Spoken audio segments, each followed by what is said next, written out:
This is the second in a series of 4 talks given by Krishnamurti in Ojai, California. J. Krishnamurti is regarded internationally as one of the great teachers and philosophers of all time.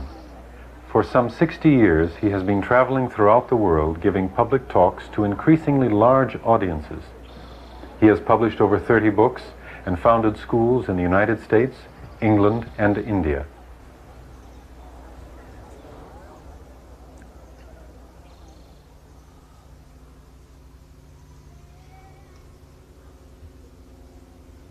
If one may remind you again, this is not a lecture. Lectures are meant to convey or give instructions, informations and guidance. So this is not a lecture. But we are going to take a journey together into an extensive field of the psyche, in the psychological realm, which, though there have been great many descriptions,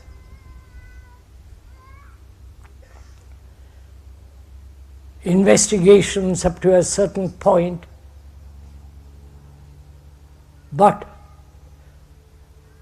in these talks, if one may remind you, we are going together as 2 friends, take a long journey into the area of the whole psychological states. If we have time, and if we can go to the very end of it, not stop in the middle of something which you may not like or dislike. One must take the journey to the very end of things. And we must go on taking the journey together as 2 friends who was concerned with the way of life, to find out for themselves, without any guru's authority and all that rubbish, find out for themselves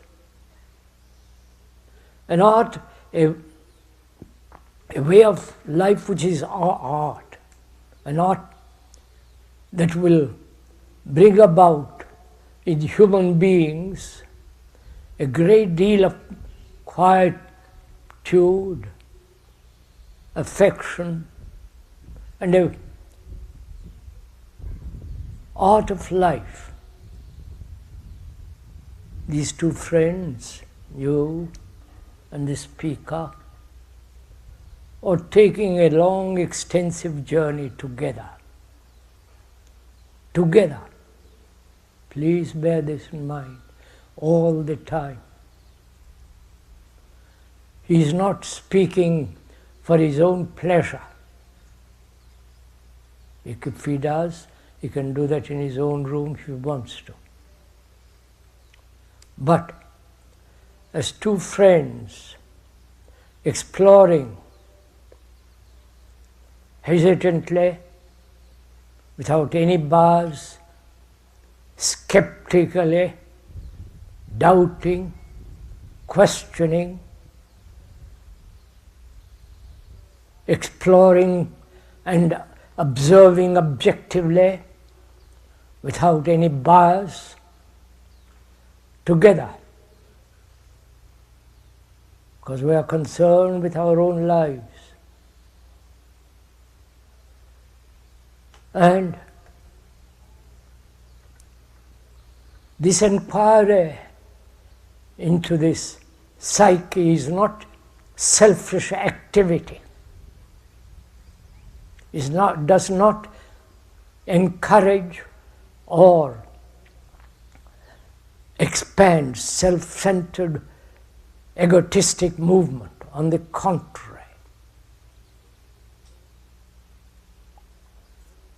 both religiously and through education throughout the world, the egocentric activity has been emphasized. This is the common lot of every human being on this earth.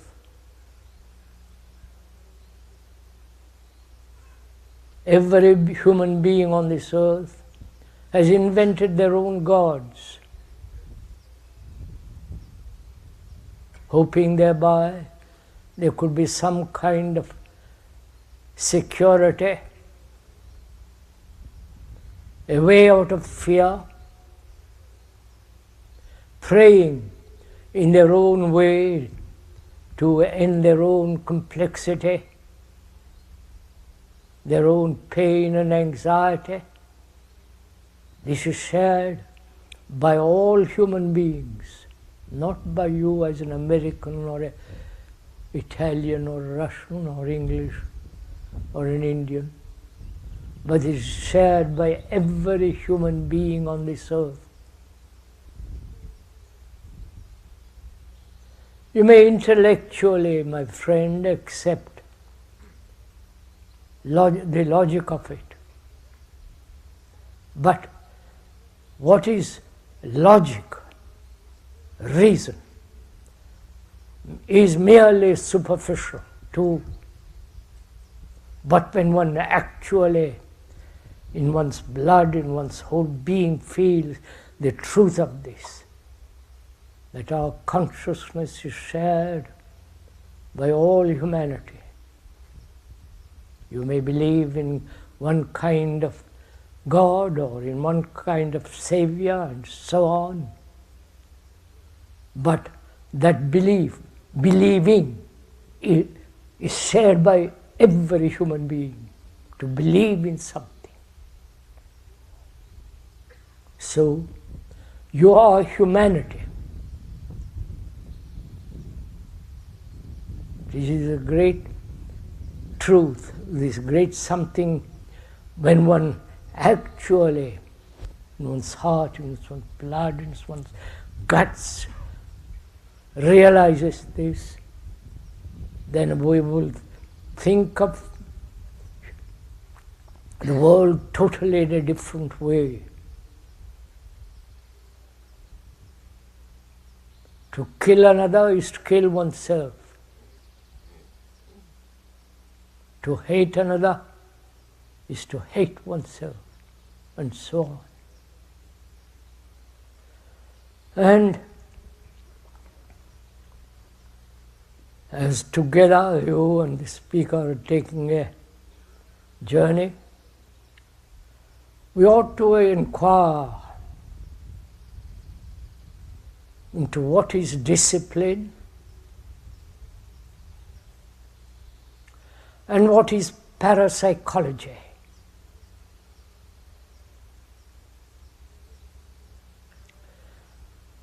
Many people are concerned with the parapsychology, with the occultism, reading thought and awakening Kundalini. You've heard all that kind of stuff, haven't you? Going to India to find out, or to Tibet if you can get there, you can't anymore. Or go to Japan, find out all the rest of this stuff. The speaker has been from childhood involved in all this. Forgive me for being a little personal.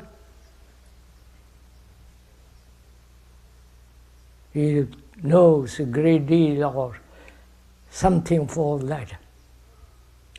But all these things are like a pleasant day or a lovely afternoon that pass away, and they have utterly no importance whatsoever.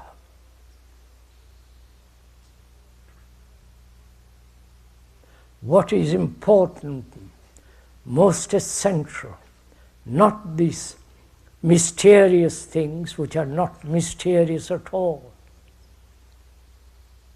If one is very sensitive, both physically and has a very, very quiet,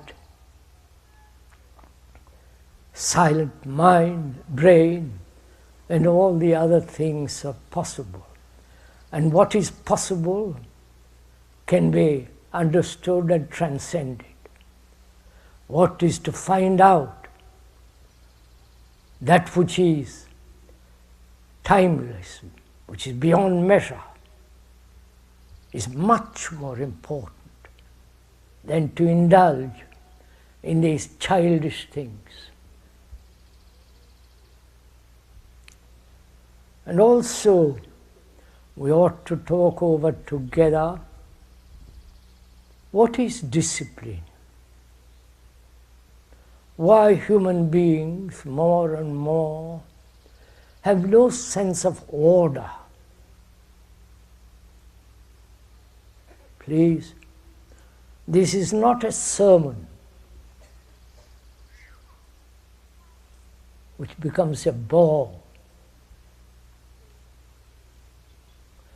The speaker is not telling you what to do or what to think,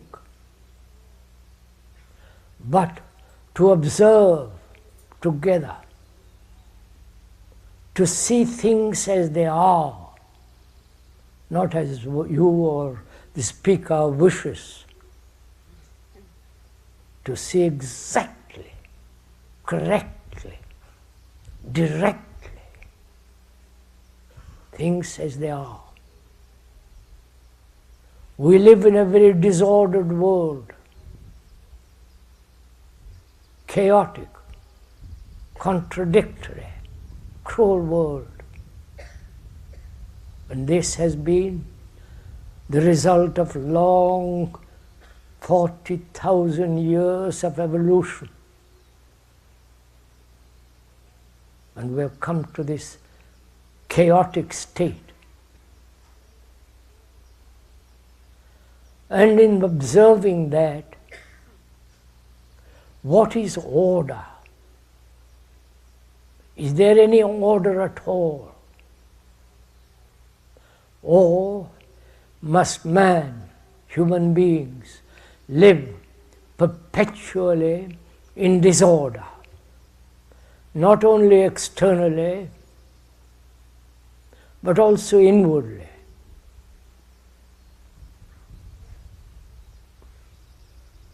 Disorder, which seems to be our lot. To think clearly, objectively, it seems almost impossible. Because each one of us wants his own particular way, his own fulfillment, his own ambition, and so on. So, what is order, and what is the relationship of that to discipline? The word discipline etymologically means a disciple who learns. It comes from the word disciple. A disciple is one who is learning, not conforming, not repeating, not repeating slogans, but constantly learning. So what do we mean by learning?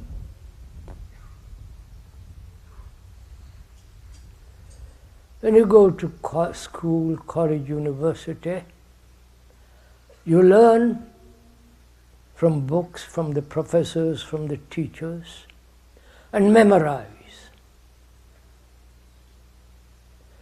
that memory is necessary up to a certain point to have a vocation, a job. Either one uses that memory skillfully or sloppily. So, learning, so far as we understand it generally, is to memorize. Read a book about mathematics or computers, what you like, what you will, and memorize from that act. So it becomes mechanical. So is there a learning? Please inquire with the speaker. He's asking the friend who is walking along, taking the journey together. He's asking him what he's actually learning. Is it merely memory operating, accumulation of great deal of information, knowledge about various subjects which have their own discipline, their own way, and gradually the brain follows certain categories, certain grooves, and so those grooves and categories and specializations become a means of accumulating knowledge, memory, and operating from that memory. This is what we call learning.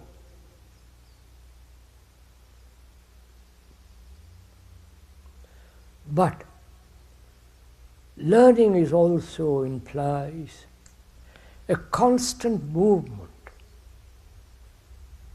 a brain that is not only burdened with knowledge of mathematics, geography, history, or computer and so on, but also the brain must be active, inquiring, questioning, doubting.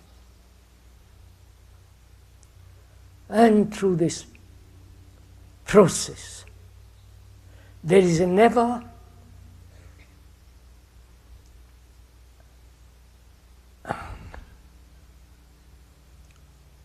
I'm finding the right word. There is never static state.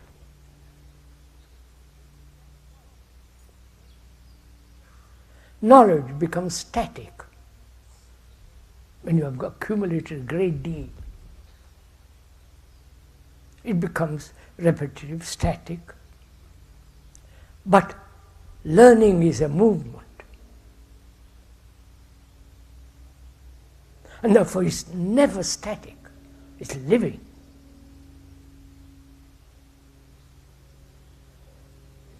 This, one must understand this very carefully, because each one of us, the self, the me, the persona, what you will call, what you like, whatever name you give to this psyche, is a bundle of memories.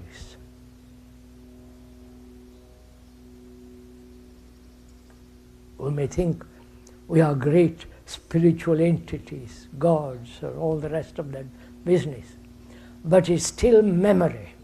We are a bundle of memories. And to that memory we are adding all the time. But the essence of it is static. But whereas learning, not merely accumulating knowledge, but moving further away from knowledge, constantly, is the act of learning. That learning brings its own discipline, which is to order. Therefore, order is a living thing, not conformity, pattern, following a pattern. Which doesn't mean that you change from day to day to day. That's what you're all doing, going after various fads. But learning implies tremendous observation.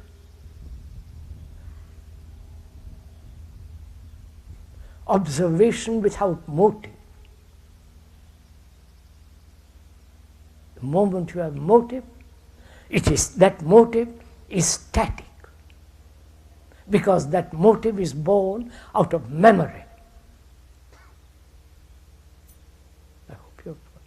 I hope my friend is following all this.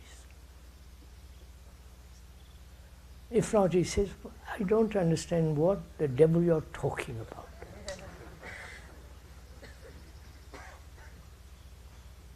We all live by motives. Sexual motive, motives of pleasure, motives of wanting, gratifying, achieving illumination, all that, enlightenment, all that. We live by motive. And you are saying something either true or utterly nonsense.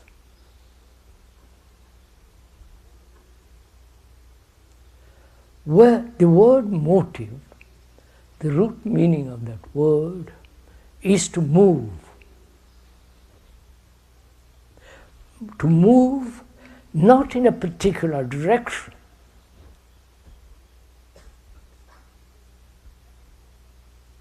not self-centered, egotistic desire. This becomes difficult. Because a motive implies, as we said, motive is born out of memory. Right? Because I want something which I'm missing. Right? That's one form of motive.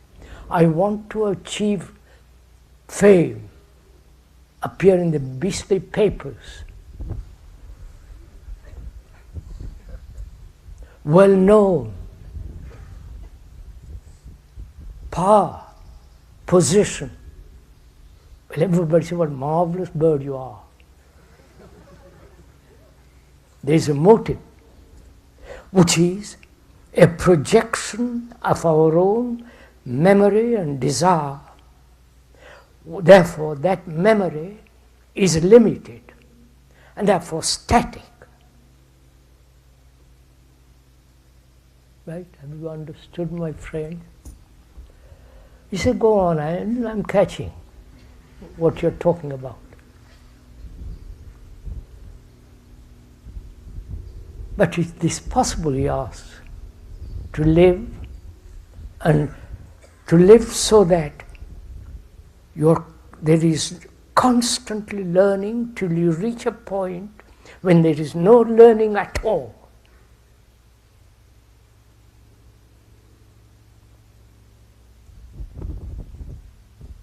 Because what is there to learn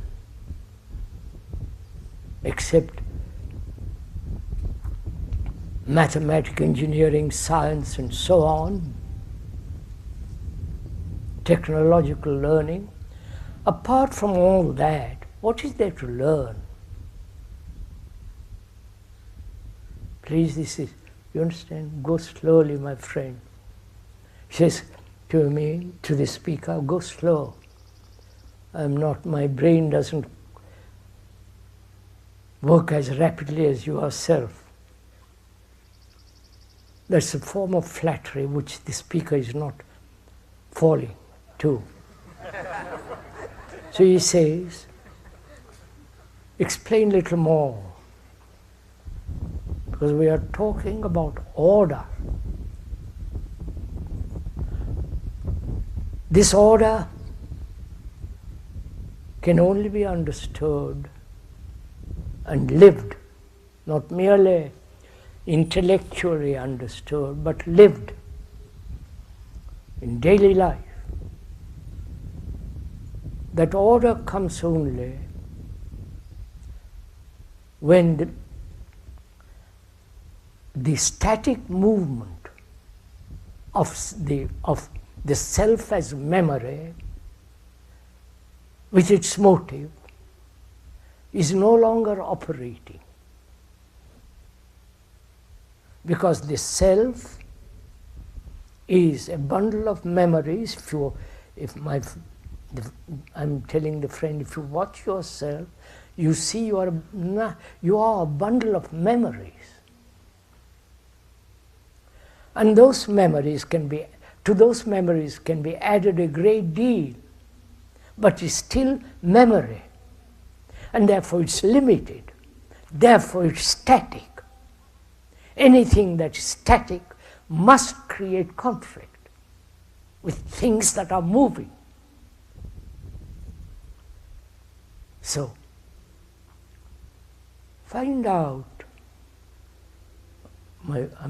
where speaker is telling the friend, find out if you can live without a motive and yet learn all the time.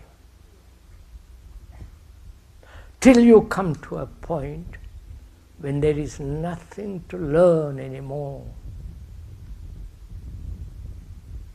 We'll go into that presently.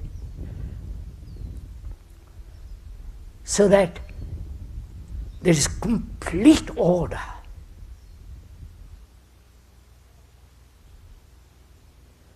Order for most of us means conformity, repetition.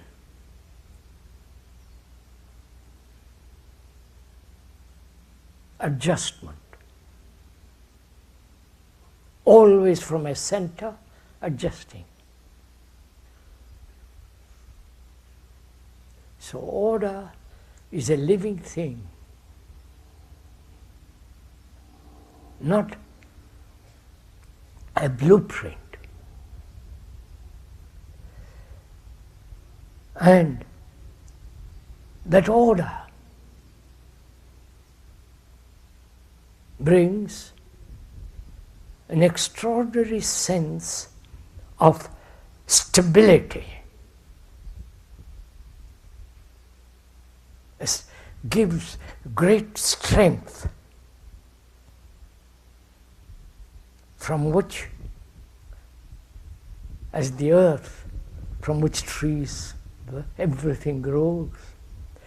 This sense of great stability, strength, from which every other thing can flow.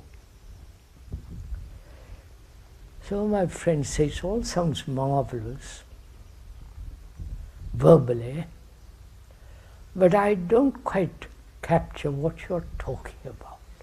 I understand it vaguely, but perhaps I'll capture it one day. And the speaker says, you'll never capture it one day. Either you capture it now, and if you don't understand it now, you will never understand it tomorrow. Because the now is time. The now contains all time. The past, the present, and the future. Right? What is now, what you are now, is what you will be tomorrow. Unless you radically change now, you will be, the future is what you are now. That's so obvious. So, the future is the present, and the present is the past. So the present, the now, contains all time.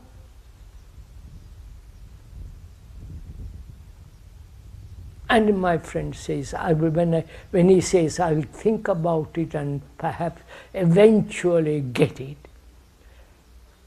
then is merely postponing, not giving attention to the whole content of the now. And the now, with its attention, is order. So let's go to the next thing. My friend asks, why is it that all my life I've sought pleasure? Pleasure seems to be the most important thing in one's life. What's wrong with pleasure? Or why is it that human beings go after it so ceaselessly? Pleasure through sex, pleasure through possessions, pleasure through power, fame, notoriety, pleasure through writing a book. It may be a failure. People may not buy it, but the pleasure of writing it. Pleasure seems to be a common lot of humanity.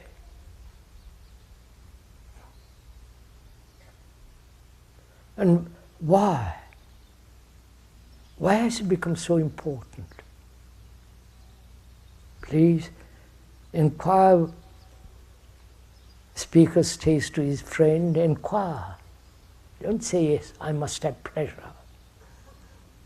We've always lived by pleasure. Fulfillment, gratification, achievement. There are different forms of pleasure. But why is it that we cling to it, that we perpetually are after it?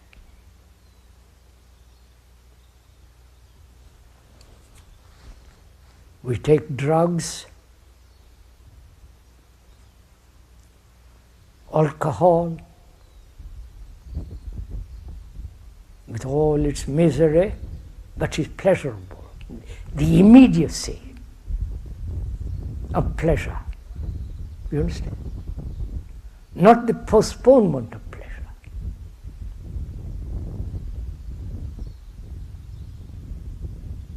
Right? That is, where there is pleasure now at the second, there is no interference or interpretation of thought. Pleasure, at the second there is the pleasure, then a few seconds later thought creates the image of that pleasure, of that sensation, and then pursues that. Right, my friend, do you understand this? So thought again creates the image of that second of seeing the extraordinary beauty of a sunset with all the golden light of an evening, the great beauty and the stillness of a sunset with its green ray which so rarely happens. There is that immediate perception of that. Then thought says how marvelous that was, how beautiful, how extraordinarily vital. And it has created an image, and the next day it wants it again. Right? So, the understanding of thought, the thinking process, becomes extraordinarily important. For fear is one of the factors of our life, like pleasure. perhaps fear is a greater factor than pleasure. Fear of not having pleasure.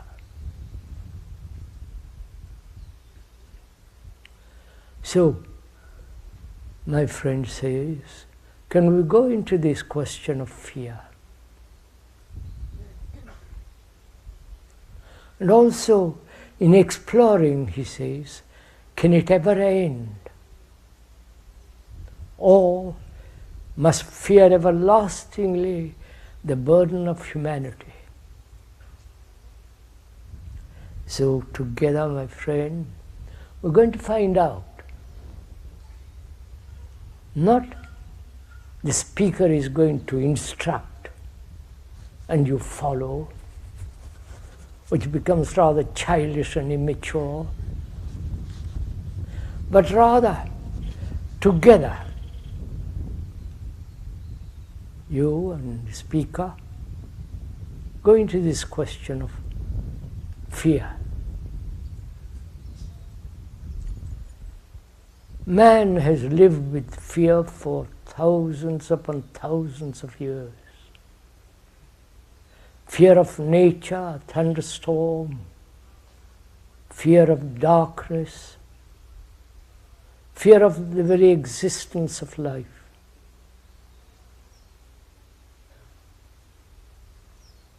Fear of your neighbor, of one's wife or husband.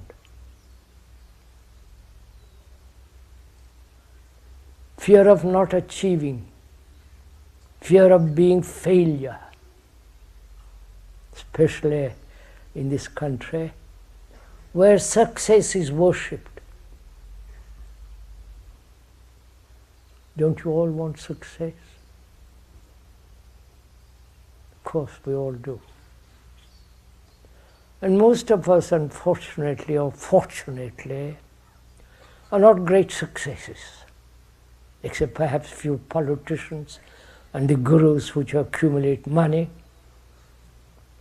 with their nonsense, and the evangelists and so on, so on, so on. You know, have you ever realized the Catholic world is the most real estate people in the world? They own a great quantities of earth all over the world.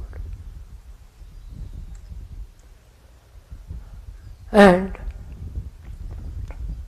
achievement, success, longing to be loved, and finding that you're not loved, and fear, bitterness, anxiety, and hate. So we together, we ought to go into the question of fear. Not merely the explanation, the description, which is very deceptive, because people are generally caught in description, in explanations, and so never get to the root of it. My friend says, let's get to the root of it. Well, I'm also fed up with the explanations. I can go to a psychologist and all the rest of it, but those explanations have not completely eradicated from me the sense of fear. So unless we go into it very deeply, mere explanation has very little value. The feel of it, the quality of it, the structure of it. Because where there is fear, there is everlastingly seeking security. Fear has created all the gods and the saviors of the world. A man that is no fear at all, both biologically as well as psychologically, for him there is no God. because it's the essence of a religious mind. We'll go into that later. So together, let's find out what's the root of it.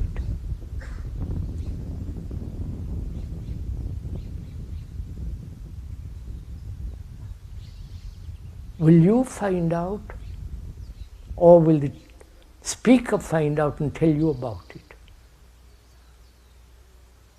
Which means, is your brain, the speaker asking his friend, is your brain active enough, passionate enough, has energy to find out? Or you're merely verbally wanting something to find out. But if you have that intensity to find out, we'll go together into it. First of all, time is a factor of fear. Time, as yesterday, of which we know, because yesterday's memory is stored in the brain, and tomorrow is uncertain. Tomorrow may extend 1,000 tomorrows. But tomorrow is uncertain, therefore there is fear. I might lose. I might not gain. I might find myself lonely, desperate, anxious. So, time as a factor of fear is obvious.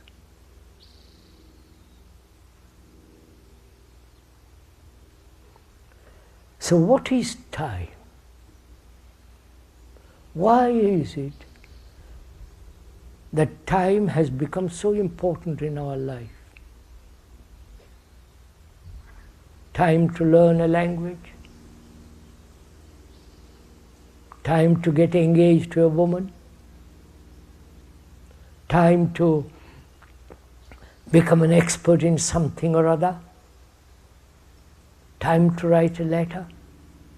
But a computer is going to take away your time too, because it can do things so extraordinarily rapidly.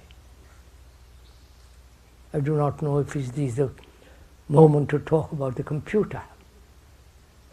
Perhaps we will, because it's rather interesting. We've been talking to the experts about it, specialists who are producing computers. They can do almost everything that man can do, except perhaps be affectionate to another. You can compose, you can, etc. You know all about it, I won't go into it. It can build a car through a robot. There are some of them are doing various factories in Japan and Germany and here. And so the computer can be programmed, as we are programmed to be Christians, to be Hindus, to be Americans, to be specialists. We are programmed. Our brain functions on programs, which is memory. And the computer can do all this with extraordinary rapidity. The IBM lately discovered that chip, million memories in that one little chip. It can calculate, it can add, it can do extraordinary things, the computer. So what's going to happen to the brain of human beings? You understand my question? Our brains have been active in adding and subtracting.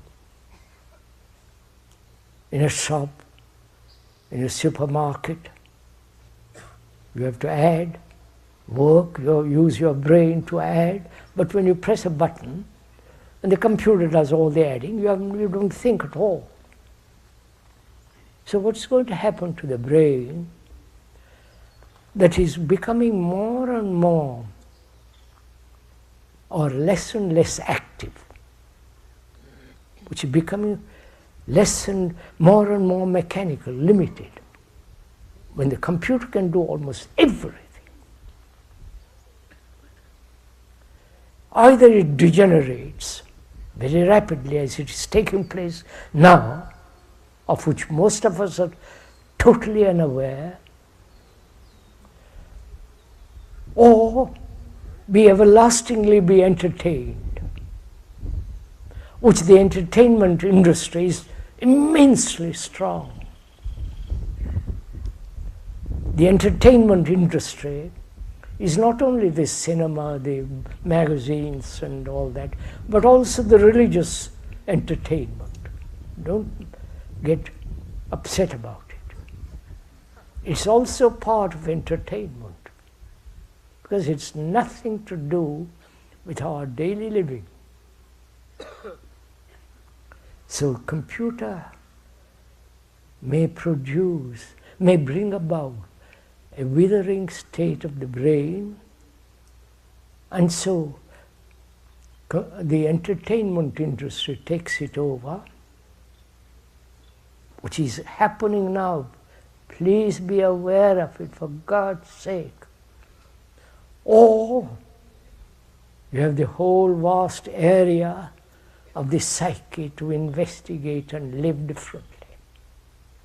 These two possibilities are open to you. And inevitably, a man being what he is will choose entertainment.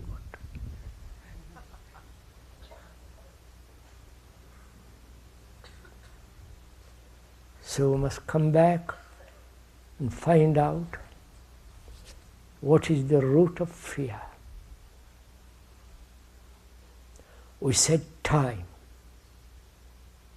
Time is the most extraordinary, complex thing. We live by time. We have to go to lunch at a certain time. And time is contained in the present, the future, the past. The whole movement of time is now. If you look at it. Because tomorrow is what you are now. If you are angry, hating, violent now, tomorrow you will be the same exactly, perhaps slightly modified or expanded. So, the future is now. Please see the truth of this, the fact of it, my friend. So if you don't radically, fundamentally bring about a total psychological revolution in you, tomorrow you will be the same. So time is the enemy of man.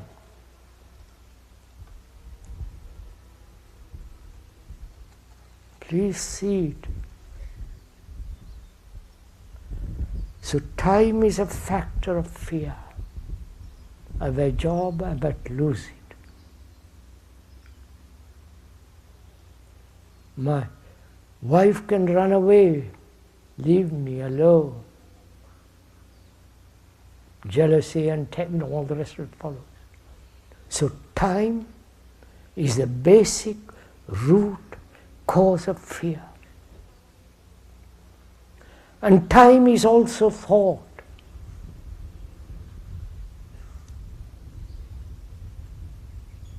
Both are movements,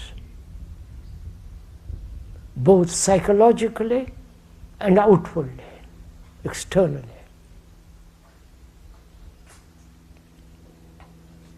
So time, thought are the root of fear.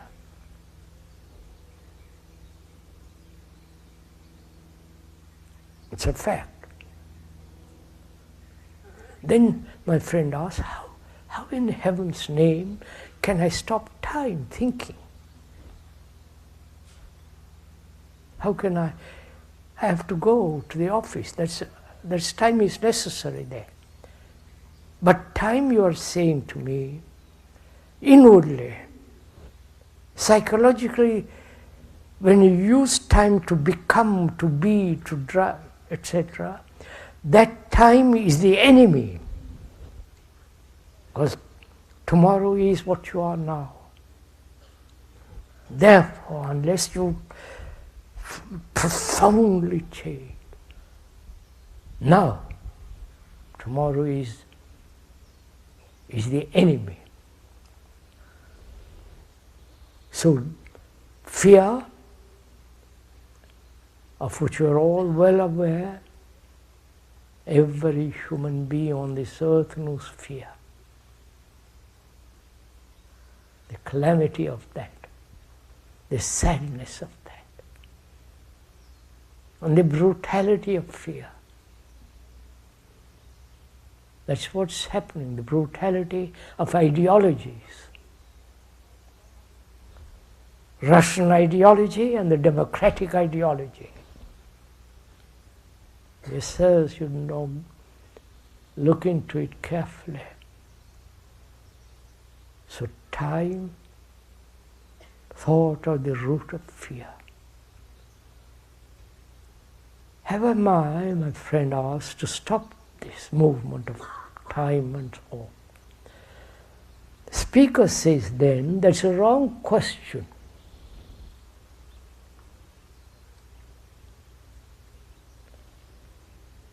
When you put a wrong question, there is no answer to a wrong question.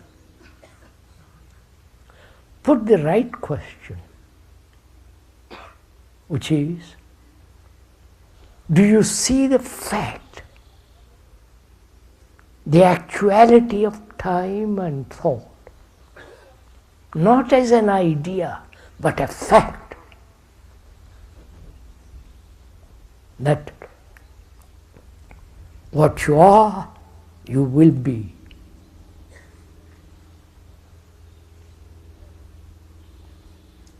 And if you see the fact, not the fact through an idea, you understand? Our brains first capture the idea and then apply the idea to the fact. The word idea in Greek and so on is not only other different meanings to it, but idea means to observe, not through observation come to a conclusion, just to observe. When you so deeply observe with passion, intensity, which is to give your attention to time and thought, then there is no fear at all. My friend says, at the moment when you are expressing this, I understand it. Your intensity helps me, but don't depend on it. So find out if you have this energy, the vitality, the intensity to go to the very end of it, to the very end of the journey into fear. Which means you must sustain all the time the same intensity, not slacken at any moment.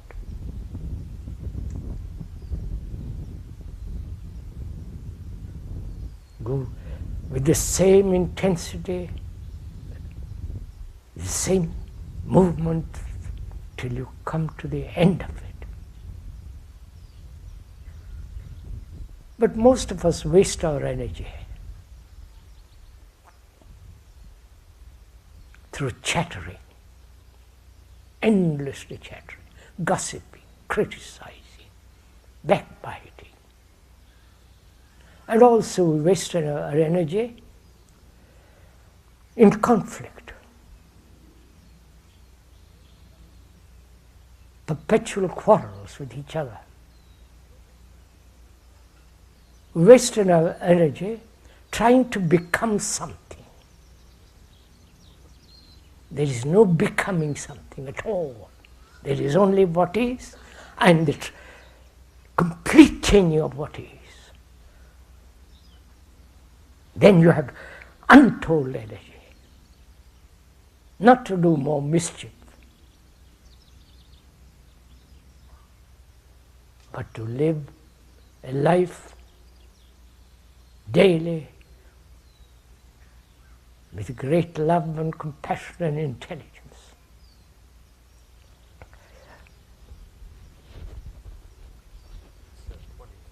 Oh.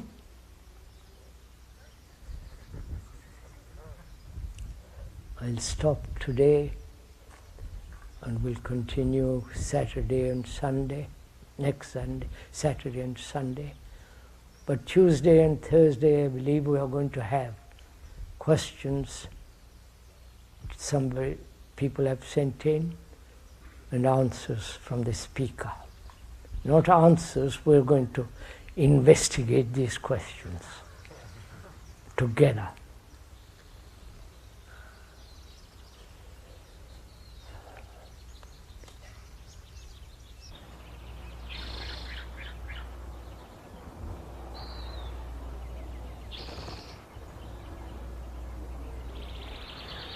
For information, write the Krishnamurti Foundation of America, Box 216, Ojai, California, 93023.